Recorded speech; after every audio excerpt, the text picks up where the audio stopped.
Bienvenidos al podcast de ProElite Performance, el proyecto dedicado exclusivamente a la recuperación, readaptación y prevención de lesiones, donde aprenderás la evidencia, las bases y los principios prácticos para poder desarrollar una recuperación activa de tus lesionados de manera segura y eficaz.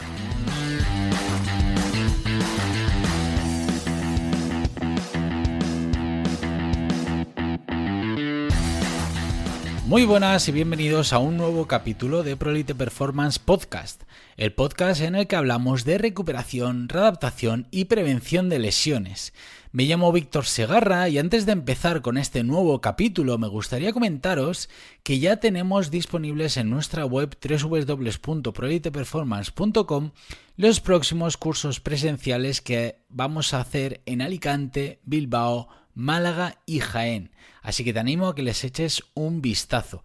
Y además, en los próximos días vamos a sacar una nueva formación online relacionada con la neurociencia, que aquellos que hicieron o han participado en el bootcamp ya tienen acceso, y una nueva edición a nuestra formación completa ProElite Recovery System de forma online, en la que vamos a abrir únicamente 25 plazas por edición, como hemos hecho otras veces, para garantizar un correcto aprendizaje del alumno. Sin más, empezamos. Hoy tengo el gusto y el honor de poder presentar y charlar con un invitado especial, un gran profesional con el que he tenido el honor de poder formarme y una persona de la que se puede estar aprendiendo cada instante. Él es Miguel Fernández del Olmo. Muy buenas, Miguel, ¿qué tal estás? Muy buenas, Víctor, ¿qué tal? Encantado y agradecido de estar aquí. Muchas gracias. Antes de nada, Miguel, pues me gustaría darte las gracias públicamente por poder estar aquí con nosotros y poder compartir no solo tus conocimientos, sino también tu experiencia con todos los oyentes. Para quien no te conozca, voy a presentarte brevemente. Miguel es licenciado y doctor en Ciencias de la Actividad Física y el Deporte. Fue profesor en la Facultad de Ciencias del Deporte en la Universidad de A Coruña y actualmente es catedrático de la Universidad Rey Juan Carlos. Ha sido investigador postdoctoral en la Universidad de Michigan, en University College of London, en el Departamento de Neurociencia Motora, en Berkeley University, en el Departamento de Psicología. Y además, Miguel, entre otras muchas cosas, pues ha publicado un libro que yo personalmente he leído varias veces y que lo recomiendo enormemente, que se llama Neurofisiología aplicada a la actividad física. Además, Miguel es investigador principal en numerosos proyectos tanto nacionales como internacionales. Ha publicado numerosos artículos científicos. Y Miguel es no solo investigador, sino que además es docente de uno de los temas más importantes en cuanto a la prevención y readaptación de lesiones se refiere, y que a mí realmente me apasiona muchísimo, como es el control motor, compartiendo la evidencia científica con la evidencia práctica en este aspecto, dado que también ha trabajado como preparador físico y readaptador, dando en estas formaciones luz a entender los sistemas y mecanismos por los cuales nos movemos y somos capaces de generar movimiento. Miguel, dado tu extenso currículum, es probable que me esté olvidando algo. Si quieres añadir algo más, puedes hacerlo perfectamente, ¿eh? Pues la verdad es que has hecho una presentación muy exhaustiva. Pues añadir, que me gusta mucho discutir, que soy muy escéptico, ¿vale? Y que me encanta, sobre todo me encanta debatir y aprender de todos los compañeros. Genial, es algo que comparto. Miguel, he de decir que como alumno tuyo, y voy a decir más, como alumno constante tuyo por redes, por las diferentes redes en las que estás presente, publicaciones y formaciones que has ido dando, he de decir que cuando te escuchaba o te leía, digamos que iba confirmando todas las ideas que yo tenía en la cabeza. Digamos que de alguna manera me confirmabas todas esas teorías o pensamientos que yo tenía en mi cabeza para ordenarlas y dejarlas de una manera más clara. A veces necesitamos como esa confirmación, ¿verdad? Que nos haga sentir que vamos sobre la misma línea y que vamos sobre la línea correcta. Y más cuando lo escuchas o lees de una persona que es referente en esta temática, como en este caso tú. Miguel, personalmente soy un poco reacio a todos esos estudios, publicaciones, formaciones, etcétera, que actualmente en los últimos años están de moda, que hablan de ejercicios de control motor, ¿no? ejercicios de control motor para el dolor lumbar, ejercicios de control motor para el hombro, ejercicios de o valoración para el control motor de lo que sea. Miguel, ¿podrías describir qué es el control motor? A ver, para mí fue una sorpresa cuando empecé las redes sociales en la época de la pandemia, porque es cuando tenía tiempo. Cuando me encontré con eso en las redes, ¿no? Ejercicios de control motor, que no lo había escuchado nunca, y eso que llevo 25 años investigando en control motor, ¿no? Entonces me di cuenta que había unas acepciones del control motor más allá de lo que nosotros, investigadores, conocemos por control motor, que es una disciplina científica ecléctica que intenta, utilizando diferentes ciencias, neurofisiología, biomecánica, psicología, pues entender los procesos que regulan el movimiento humano. Eso es lo que para mí es el control motor, una disciplina científica. Las otras acepciones, desde mi punto de vista, son muy erróneas por lo confusas que son. ¿Okay? Es decir, cuando se empieza a hablar del control motor para el dolor de espalda, al final se viene hablando de activación muscular, ¿no? Que ese dolor lumbar puede ser de una mala activación muscular. Pero claro, eso indicar que es un origen el control motor, realmente control motor, no queríamos hacer una contracción muscular sin un control motor, digámoslo así. ¿Okay? Entonces, cuando uno utiliza el problema de utilizar el control motor a referirse a ejercicios o estoy intentando mejorar el control motor, desde el punto de vista es como no decir absolutamente nada. Es como decir, estoy intentando mejorar el movimiento, estoy intentando mejorar el dolor que yo tengo. Vale, perfecto, pero no sabemos nada de los procesos igual que están teniendo lugar. Me explico, es un poquito como cuando Sí. a veces hablaba de propiocepción, ¿no? ¿Qué es propiocepción? Bueno, pues la propiocepción puede ser diferentes aspectos, pero al menos tiene un sustrato neurofisiológico. Es decir, control motor, voy a mejorar el control motor. Como entrenar la anatomía, ¿no? Sería. Exacto, No tiene ¿no? Es sentido. decir, no tiene sentido ninguno, es confuso, ¿no? Incluso los propios fisioterapeutas, que han sido algunos que han introducido pues, esa mala concepción del control motor en artículos recientes, hasta lo ponen un poquito sobre la mesa, ¿no? ¿De qué hablamos cuando hablamos de control motor? ¿No? ¿Por qué? Porque hay una confusión tan enorme que al final hace que el conocimiento sea más difícil de compartir, porque uno se refiere a control motor sobre una cosa, otro se refiere al control motor sobre otra, entonces no ayuda. Yo no suelo ser muy tiquismiquis, ¿vale? Conceptualmente hablando, pero en este caso sí que creo que es un paso atrás, sinceramente, porque no ayuda a progresar. Exactamente, de hecho muchas veces se confunde control de movimiento con control motor, con activación, el feedback, feed forward, Otros discuten que si es la reclutamiento. postura, otros Eso discuten es. que si es la postura, es decir, y empieza a haber una discusión que es casi un diálogo de besugos, ¿no? Exacto, Vale. exacto. Al final...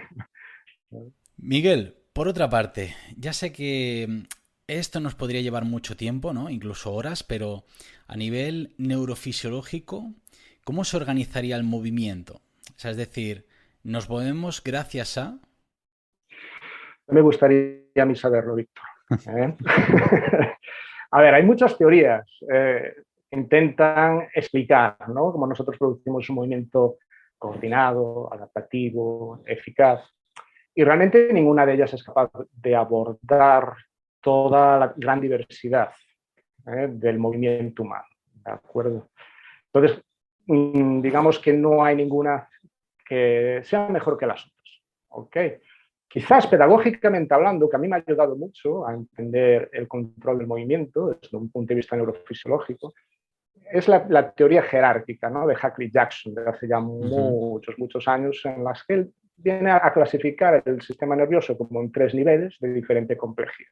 ¿Okay?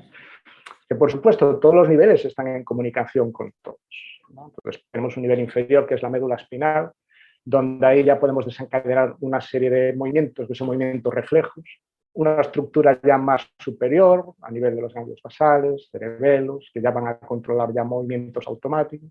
Y finalmente ya tendríamos el córtex, que es el arquitecto, ¿no? De toda esa estructura, el nivel jerárquico más elevado, que es donde se llevarían a cabo aquellos movimientos voluntarios que necesitan de atención, complejos. Pero esto es una simplificación muy grande, ¿okay? Al final En la médula espinal es donde están los últimos eslabones para producir el movimiento humano.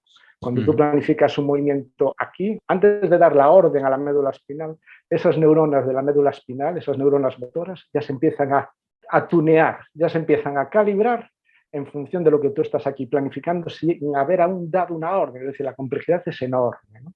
Pero pedagógicamente es una teoría muy interesante, que te ayuda a entender. Después tienes tú que ver las limitaciones que tiene esa teoría, ¿no? Pero quizás así es como funcionaría nuestro sistema nervioso. Es decir, no hay una estructura que por sí sola haga nada. Al final todo trabaja en redes de trabajo. Pero sí que es verdad que va a haber estructuras más especializadas en determinadas funciones que en otras. Entonces, a mí esta teoría jerárquica es una teoría que me gusta, es una teoría que después ya no se le prestó mucho interés, pero recientemente, con la emergencia de las teorías computacionales, que están muy en boga ahora, pues ha volvido otra vez a la palestra, ¿no? Ha volvido otra vez a tener ese protagonismo que había perdido.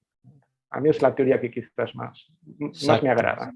Sí, además todo esto, bueno, sin hablar, sin meternos en el aspecto de conciencia y demás de los, por ejemplo, los experimentos de Libet y todo eso, Efectivamente, exacto. o sea, que ahí ya veríamos como antes de tomar, o sea, la decisión ya estaba tomada antes de ser conscientes.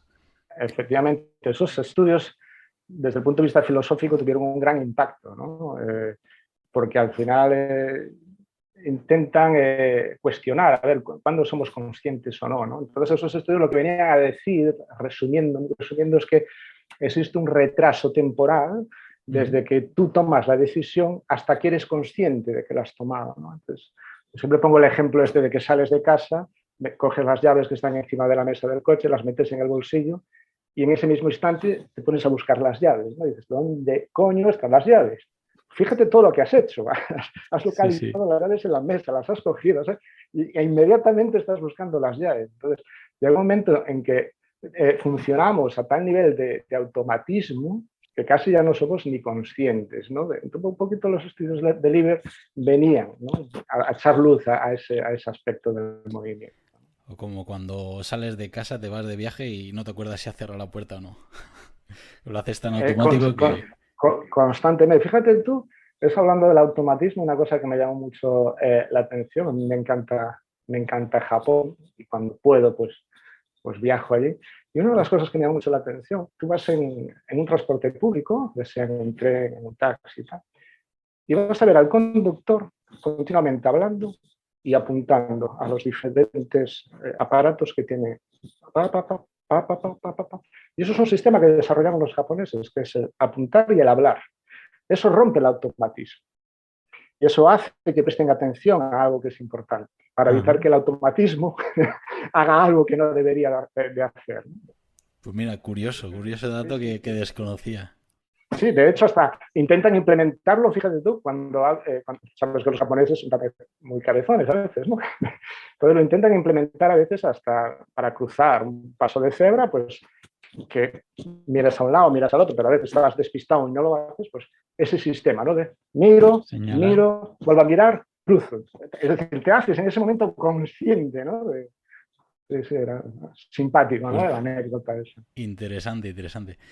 Miguel, actualmente hay una cierta tendencia con todo el tema de los sistemas dinámicos, ¿no? A pesar que el movimiento o las contracciones o el patrón de movimiento fluye en función de las, digamos, normas, instrucciones, el entorno, etcétera. Yo me dedico al ámbito de la readaptación, sobre todo al tipo de ejercicio que debo hacer para optimizar los procesos de recuperación post-lesión. Los sistemas dinámicos, digamos que han entrado bastante de lleno en este campo de la recuperación de lesiones. Yo lo utilizo en parte, no soy fiel seguidor 100% de esta ideología o de esta teoría, más bien. No me gusta ser, o digamos, casarme con una idea al 100%, ¿no? Sino que me gusta siempre tener clara la idea e ir utilizando pues diferentes teorías o ideas en función del proceso o de lo que necesite realmente la persona en cada momento, ¿no? O el paciente que tengo delante.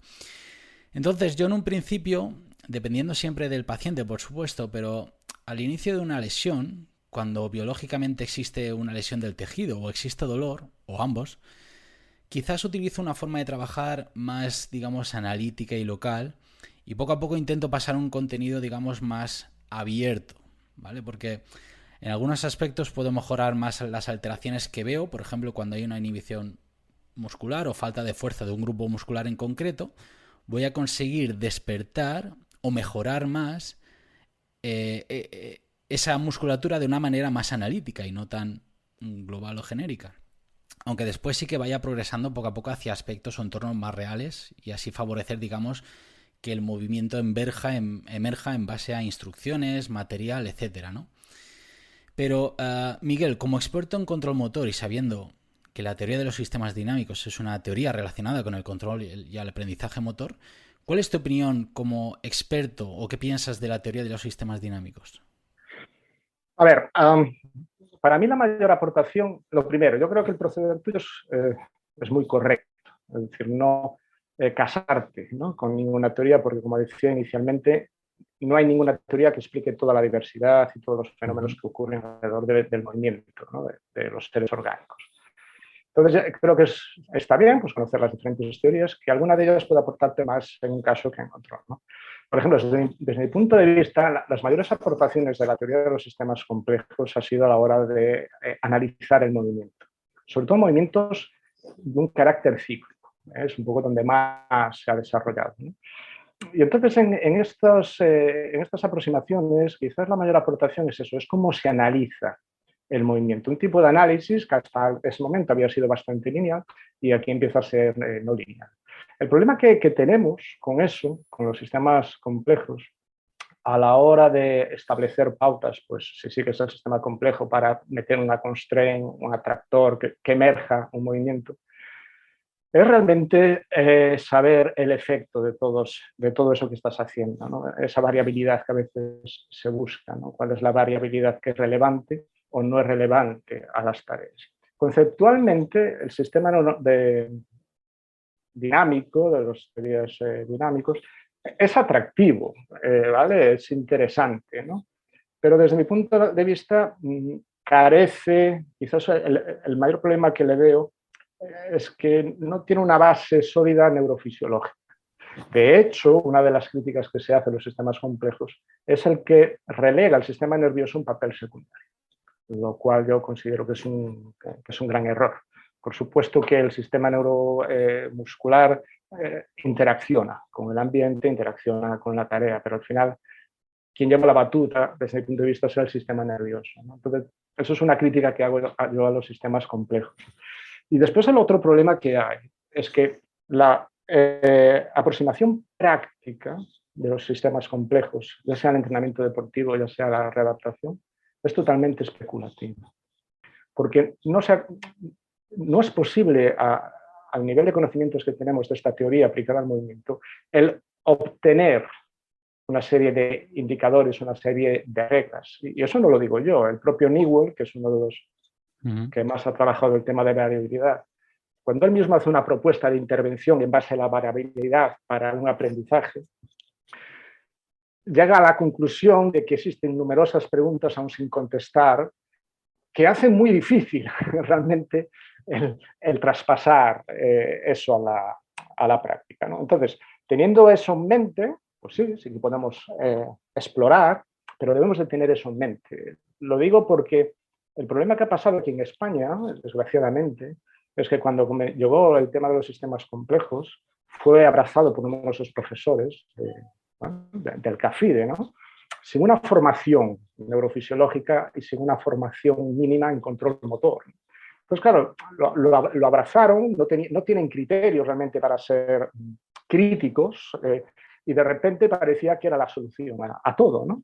Entonces, llama la atención como ha habido gente pues, que ha publicado libros sin haber hecho investigación ninguna, sin haber entrenado a nadie, sin haber rehabilitado a nadie, y te escribe libros, ¿no?, de cómo debes de rehabilitar o cómo debes de entrenar, lo cual es espectacular, ¿no? Entonces ese es el problema que ha habido, que en algún momento se llegó casi a convertir por parte de los seguidores en una secta, ¿no? Parecía que, no, estos los sistemas complejos es lo que lo explica, el movimiento tiene...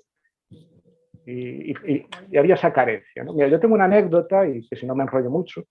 Yo, en la primera estancia que hice fue en Michigan, y fue en el departamento de kinesiología, uno de los mejores de Estados Unidos, y uno de los más potentes en los sistemas complejos aplicados al desarrollo motor.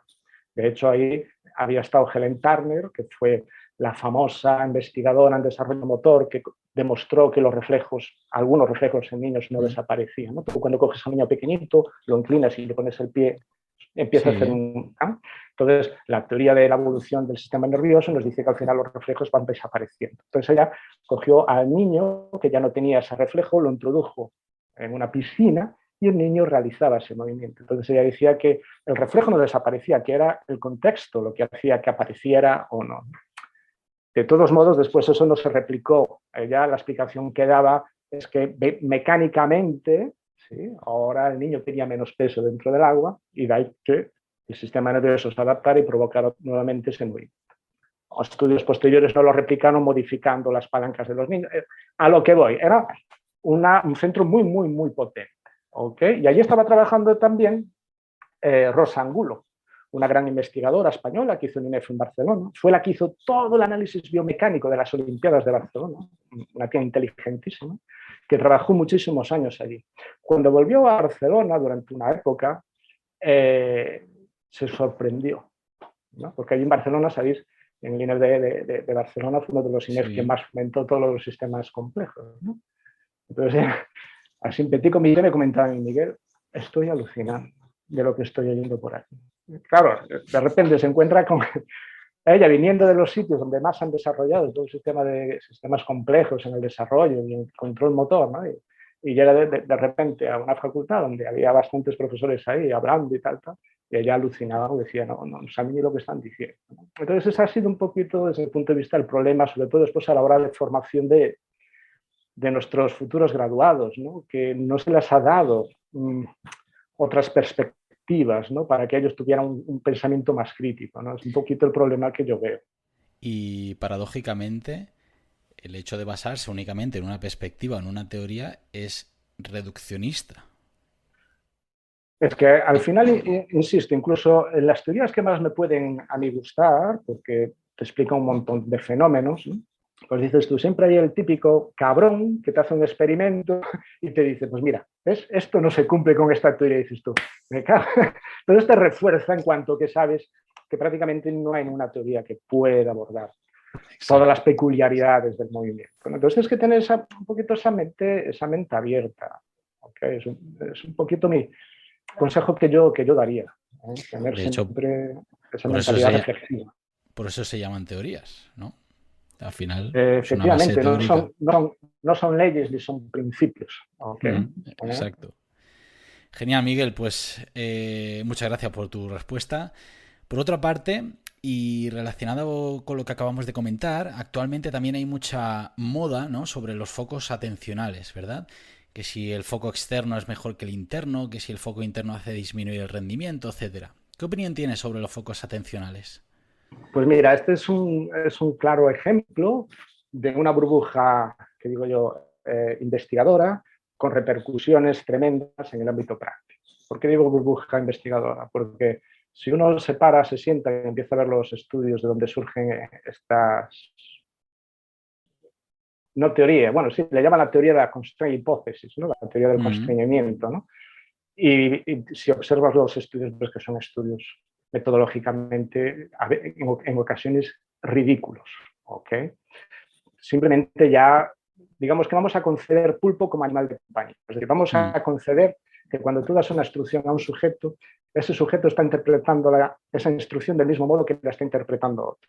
Y vamos también a dar pulpo válido como animal de compañía cuando le decimos que presta atención a eso y está prestando atención a eso. ¿Okay? Entonces vamos a asumir que eso es así, que es mucho ya asumir. Bueno, pues el problema que hay son las instrucciones que se dan. Sí, las instrucciones que se dan a la mayoría de los estudios no tienen una relación directa con el rendimiento.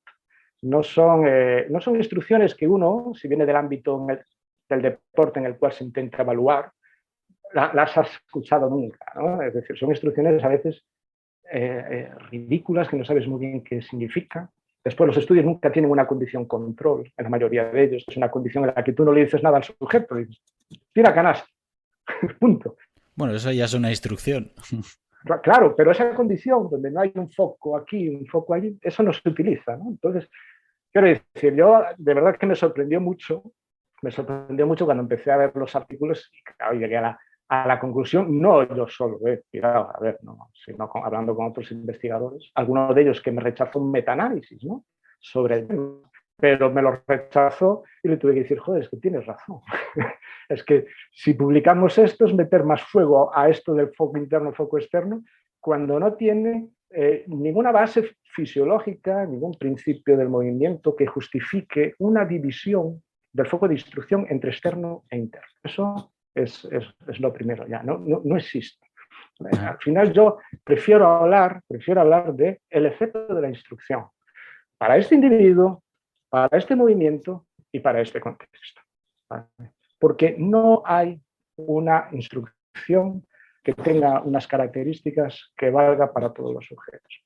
Con lo cual, si tiene que haber una ley, esa ley tiene que abordar, tiene que cumplirse para todas esas dispersiones o variaciones de movimiento, de sujetos, de contextos.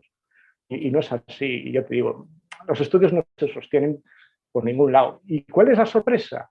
La sorpresa fue encontrarme también en las redes sociales. Por eso está bien estar en las redes sociales, porque muestra el gran alcance que ha tenido lo del foco interno y foco externo. Pero en fisioterapia, en entrenamiento, es alucinante, ¿no? Y de verdad, gente, compañeros, y os lo digo en serio, olvidaros del foco de atención interno y externo. No tiene base ninguna. Y los estudios que han dado lugar a eso han logrado que la investigadora Gabrielle Wolf tenga una formidable carrera universitaria, pero nada más. Que además, si no recuerdo mal, está en Michigan también, ¿no? No, ella no estaba en Michigan, ella estaba en la universidad, no sé si Colorado, Orlando. No, pero... Es alemana, pero está allí en Estados Unidos, sí. Exacto, sí. No, y a ver, yo me meto mucho con ella, sobre todo porque ella se ha metido mucho con los entrenadores, ¿no?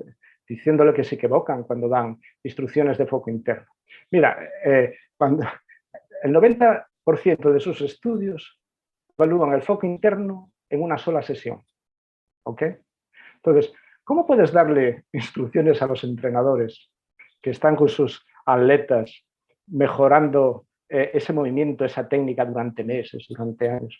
¿Cómo le puedes dar tú o criticar con lo que extraes de un estudio mal hecho realizado en una sesión? Es que, hombre, digamos que hay que tener un ego. Además que, claro, si yo, por ejemplo, de los estudios, yo la crítica que le puedo hacer, humildemente, porque yo tampoco es que sea nada más que ella, pero... Pero, Víctor, no hace falta ser investigador, es únicamente ver las instrucciones. Y tú, si estás en la práctica, como estás tú, te das cuenta de la ridiculez de las sugerencias que hacen. Al fin, claro, yo he leído los estudios y, a ver, por ejemplo, hay uno que le decía que, bueno, ponía las canastas y, o sea, la canasta y le daba la instrucción de tirar la canasta. Claro, si yo le digo a una persona que meta canastas y valoro la cantidad de canastas que mete, pues voy a tener mejores resultados si le digo que tira canasta que si se centra en activar el tríceps braquial, por ejemplo. Y al revés, si lo que estoy valorando, lo que quiero valorar es la actividad electromiográfica del tríceps y le pido que active el tríceps, probablemente active más el tríceps que si le digo que meta canastas. Efectivamente, pero esto es como el estudio que hicieron unos españoles, ¿no? Que decían que si tú en un press de banca prestas atención al tríceps o al pectoral, lo activas más. Perfecto, y eso es lógico, eso es lo que han hecho los culturistas toda la vida, coño, cuando vas al gimnasio, ¿no? Es de Calatayud. Exacto, ¿no? Pues escriben una crítica a ese artículo diciendo que el foco interno, porque ellos asumen ya que es un foco interno, toma por saco, como hay un grupo muscular, el foco interno no es idóneo, que hay que buscar la instrucción de foco externo, es decir, una secta. y ellos contesten, ¿qué tiene que ver lo que te estoy diciendo yo con foco externo, foco interno? Joder, te estoy diciendo prestar atención al músculo, ¿qué me vienes a contar? ¿No? Claro. Que al final algunos se convierten en sectarios totalmente, ¿no? Y sobre todo cuando no hay... Y lo de baloncesto, esto es para flipar, el famoso estudio de Gabriel Wolf, donde evalúa foco interno, foco externo, y no te dice el número de canastas que han metido los sujetos, tío. Yeah. Se inventa una escala de precisión de tal modo que si le pego al aro son 4 puntos. Si no le pego al aro, pero da igual que el tiro haya sido más o menos bien, 0 puntos. Es decir, te da el resultado de esa escala, pero no te dice el número de canastas que entra. Nosotros replicamos ese estudio y, coño, encontramos que el foco interno se mete más canastas que con el foco externo, utilizando las mismas instrucciones. Quiere decir que... De hecho, a ver, yo hay investigaciones que demuestran que el foco interno, pues por ejemplo, como este de Calatayud que hemos citado antes, que aumenta la actividad electromiográfica del músculo en el que te estás centrando. Y hay este de Calatayud es uno, pero Snyder y Fry en el año 2012 es otro, y hay un montón. O incluso que puede mejorar la masa muscular, la hipertrofia muscular. Sobre todo, mayormente en brazos, lo demostraron Schoenfield y colaboradores en el año 2018, por lo que tampoco se debería desechar al 100% el foco interno, sino que es algo que depende realmente de lo que tú busques. Yo a lo que voy es que nos tenemos que olvidar de que categorizar las instrucciones en foco interno o foco externo. Es como si no existiera la palabra interno-externo. Debemos olvidarnos de categorizar las instrucciones en base a ese criterio, porque ese criterio no se sostiene en base a las evidencias científicas ni en base a lo que conocemos de la neurofisiología humana. Sí. Hay que hablar de instrucciones. Totalmente de acuerdo. O sea, al final lo que realmente importa es saber qué es lo que quiero conseguir en base a la valoración, en base a los objetivos, etcétera, y a partir de ahí pues darle la instrucción para optimizar eso que realmente quiero mejorar.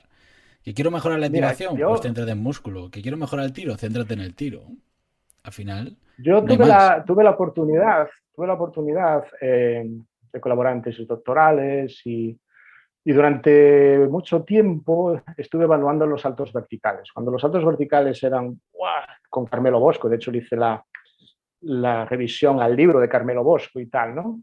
Y yo evalué, te puedo decir que evalué, y no te exagero, 3.000 personas o más, saltos verticales, pero de todas las edades, ¿ok? Entonces tú, claro, con esa muestra, con esa experiencia, vas aprendiendo qué instrucciones son mejores para que ese sujeto mejore el salto. Porque es curioso, ¿no? Pero los sujetos no saben saltar, ¿ok? Es hacer un CMJ, un sujeto que nunca ha hecho un CMJ no lo va a hacer bien. Vas a tener que dar una instrucción para que mejore ese salto. Igual no flexiona lo suficiente, la velocidad de descenso no es la idónea, etc. Entonces, tú compruebas como una instrucción que funciona para un sujeto no funciona para otro. ¿Vale? Es decir, esa experiencia que yo tuve la fortuna de tener, te das cuenta de, para este sujeto funciona esta instrucción, pero para este no, entonces tengo que buscar la alternativa que sería esta. ¿Vale? Nosotros testamos hasta niños desde los 5 hasta los 18 años y cosas así, ¿no?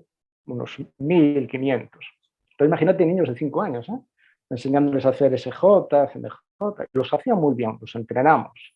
Pero un niño, claro, un niño de 5 años que desciende poco, no le puedes decir, oye, flexiona más las rodillas.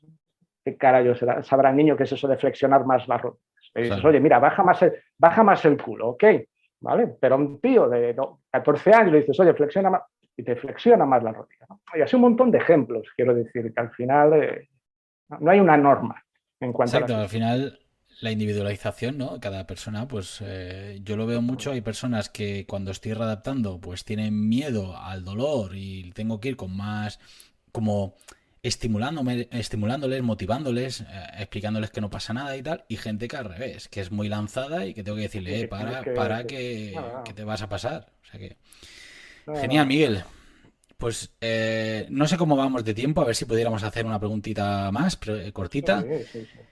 Pero es que la verdad me parece que está saliendo una entrevista, la verdad que muy interesante, y me gustaría hacerte esta pregunta. La gente confunde la vibración con la percusión Y se compran, por ignorancia o desconocimiento, pistolas de estas que venden como si fueran vibradores. Pero sabemos que los efectos que produce la percusión, que es lo que producen estas pistolas, no son los mismos que la vibración. ¿Podrías explicar brevemente los efectos de la vibración a nivel de cuerpo, en el cuerpo humano? Sí, a ver, la cuestión es, incluso cuando se aplica la vibración, es que hay dos parámetros de la vibración que son muy importantes para ver o para encontrar el efecto que nosotros queremos. ¿Okay? Uno es la frecuencia de la vibración y otro es la amplitud de la vibración, ¿no? Y generalmente cuando compramos, cuando compramos vibradores por ahí es muy difícil saber realmente cuál es la frecuencia máxima, cuál es la amplitud de esa vibración, ¿no?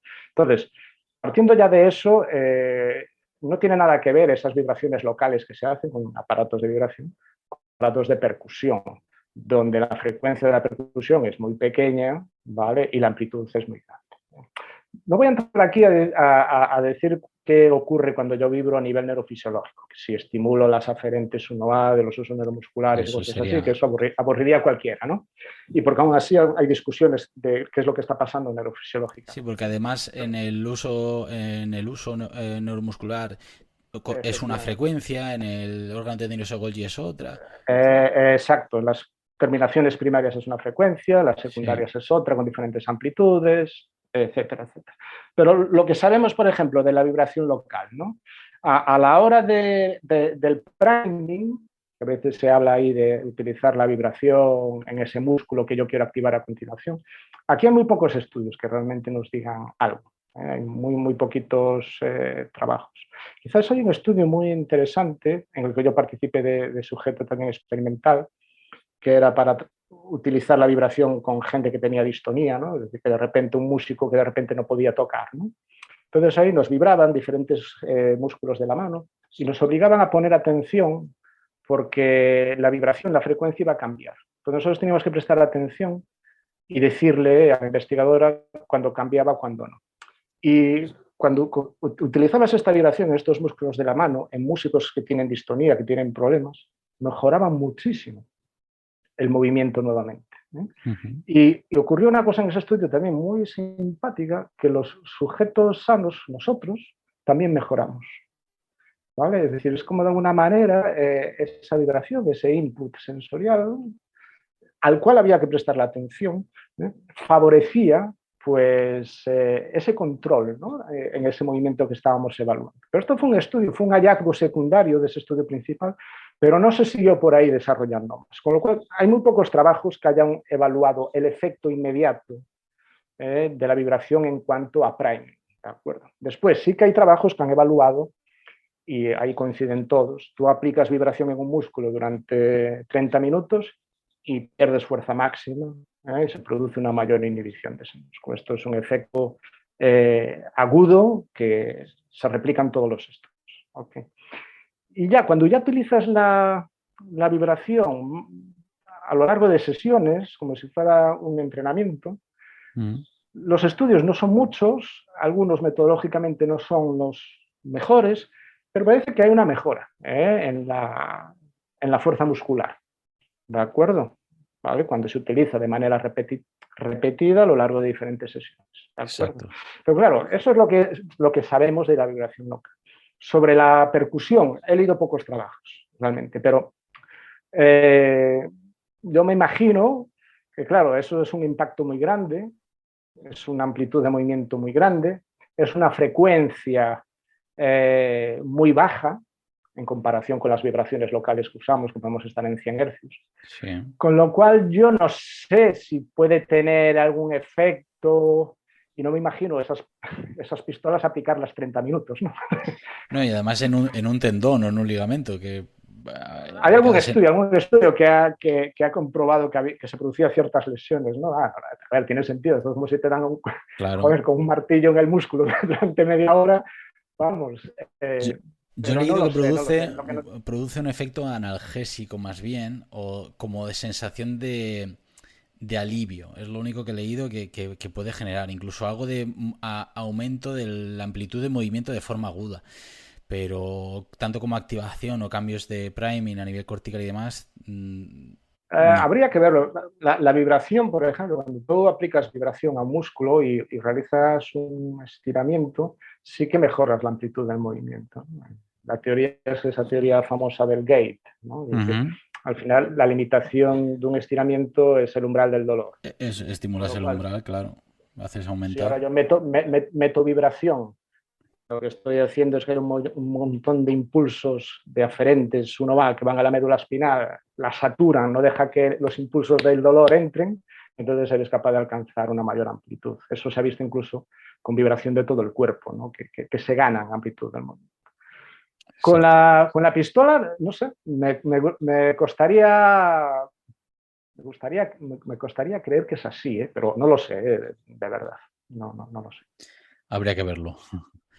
Genial, Miguel. Pues se está quedando una entrevista realmente completa y enriquecedora para todos los oyentes. A modo de síntesis o de resumen, Miguel, ¿te gustaría decir algo para concluir esta entrevista? Pues mira, una cosa que me gusta decir cuando voy a dar cursos por ahí y que es tirar un poco de piedras contra mi tejado, ¿no? Yo ahora ya me considero un investigador, he dejado la práctica ya hace 20 años. Es que realmente la transferencia de lo que son los hallazgos en los estudios a la práctica es relativamente poca. ¿Ok? ¿Vale? Lo digo porque se habla mucho de intervención basada en las evidencias científicas, que debería de ser así, ¿no? Pero si esperamos a tener evidencias científicas para todo aquello que uno quiere hacer, pues al final igual no hace nada, ¿no? Bueno, entonces, no estoy justificando ni mucho menos el a mí me funciona, ¿de acuerdo? Pero sí que pongamos todo en cierta, no sé. Equilibrio. Sí, justo, ¿no? Y que veamos el resultado de nuestra práctica, si tiene una justificación o no. Si no la tiene, pues igual lo que estoy logrando no es por lo que yo creo que lo estoy logrando, puede ser otra cosa. Ver esos estudios científicos, que es difícil al final, uno tiene que ser investigador para realmente entender los estudios. Y ver que, bueno, es un estudio, son 2 estudios. A ver, ¿hay 200 estudios sobre eso? Bueno, pues entonces sí que seguramente... Entonces, yo creo que debemos de ser cautos, ni volvernos ahora sectarios de la ciencia, ni sectarios de a mí me funciona, ¿ok? Entonces, tener una capacidad reflexiva, ¿no? Y sobre todo plantearse que siempre estoy haciendo algo mal. Eso es, vale, eso es. vale. Bueno, estoy totalmente de acuerdo con esto. Quien ya nos escucha o me ha escuchado alguna vez, ¿no? Sabe que comparto perfectamente esta idea. Yo, pues bueno, leo mucha ciencia, la que puedo, siempre porque tengo que trabajar también, pero también, pues bueno, soy un poco inquieto y muchas veces lo que hago, o lo que, pues, no sé, por ejemplo, la vibración, pues sí, después de vibrar tanto periodos cortos con la alta frecuencia, corta amplitud, tal, pues hay un aumento de la actividad electromiográfica. Bueno, pues venga, vamos a verlo. Yo tengo electromiografía también, por suerte aplico vibración y veo que a veces sí que es así y otras veces veo que no. Entonces me planteo yo, ¿por qué hay momentos en los que sí o personas en las que sí, personas en las que no? De hecho, si nos ponemos así, de esta manera, en todos los estudios siempre hay un porcentaje, es decir, un porcentaje de los que mejoran y un porcentaje de los que no. ¿Qué ha pasado con los que no? Responder si no respondes, ¿no? Los famosos, ¿no? Claro, o Respondes sea, si no respondes, efectivamente. ¿qué ha pasado? ¿Qué variables no hemos controlado? O yo qué sé, o a lo mejor qué estímulo no le hemos sido capaz de aplicar. Entonces, bueno, en ese sentido comparto plenamente esa visión, esa perspectiva, porque yo lo que hago o intento hacer casi siempre es intentar Claro, leer claro. bastante y aplicar o comprobar eso que he leído, ¿no?